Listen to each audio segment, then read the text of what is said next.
కూలి కుయ్యి లేదు కుట్టుకు లేదు. కాబట్టి దయచేసి నేను మీ అందరినీ కోరేది, గత అనేక సంవత్సరాలుగా 35-40 సంవత్సరాలుగా బలహీన వర్గాల కోసం తన జీవితాన్ని దారబోసి తన ఆస్తిని దారబోసి ఆర్గనైజ్ చేసి బలహీన వర్గాల బిడ్డగా ఉన్నటువంటి మన జ్ఞానేశ్వర్ గారు మీ అందరికీ సుపరిచితులు. ఈ జిల్లాలో జిల్లా పరిషత్ చైర్మన్గా చేసినారు. మీ అందరికీ సేవలు కూడా అందించినారు. మీ అందరినీ నేను ప్రార్థించేది, ఇంతకుముందే కొందరు పెద్దలు చెప్పినారు, జ్ఞానేశ్వర్ గారు కూడా చెప్పినారు.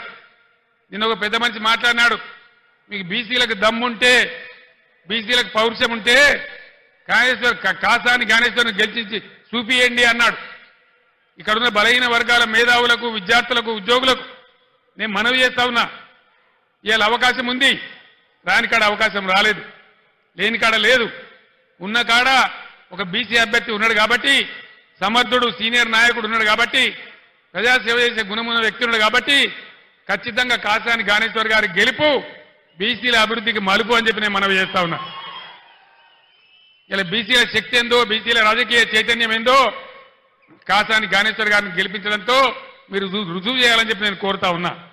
ఆ విధంగా ఏ రకంగా చూసినా ఈ రాష్ట్ర ప్రభుత్వం మెడలు వంచి మీకు ఇచ్చిన వాగ్దానాలు అమలు చేయించాలన్నా, బలహీన వర్గాలకు బడుగులకు అందరికి న్యాయం జరగాలన్నా, తెలంగాణ రాష్ట్రాన్ని మళ్ళా బ్రహ్మాండంగా ముందుకు తీసుకుపోయే పద్ధతులకు దారులు పడాలన్నా ఖచ్చితంగా ఇవాళ బీఆర్ఎస్ పార్టీ గెలవాల్సిందే.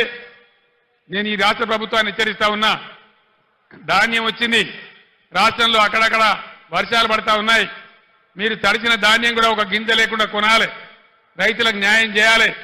బీఆర్ఎస్ పార్టీ ప్రజల యొక్క మీరు ఇచ్చిన వాగ్దానాలు నెరవేర్చేదాకా ఖచ్చితంగా మీ వెంటబడి వేటాడుతుంది తప్ప మిమ్మల్ని వదిలిపెట్టే పరిస్థితి ఉండదని మనవి చేస్తూ, ఇలా ఈ సభకు నేను వస్తా ఉంటే ఒక 300-400 బస్సులు దాటుకుంటూ వచ్చిన కార్తీక్ రెడ్డి గారు నేను కారులో కూర్చుండి వస్తా ఉంటే ఇంకా 400-500 బస్సుల మంది ఇక్కడికి చేరనే లేదు. ఇంత పెద్ద ఎత్తున ఇక్కడికి మీరు తరలి వచ్చినారంటే కాసాని జ్ఞానేశ్వర్ గారి గెలుపు ఖాయమైందని చెప్పి నేను సంతోషాన్ని వ్యక్తం చేస్తూ, ప్లీజ్ దయచేసి ప్లీజ్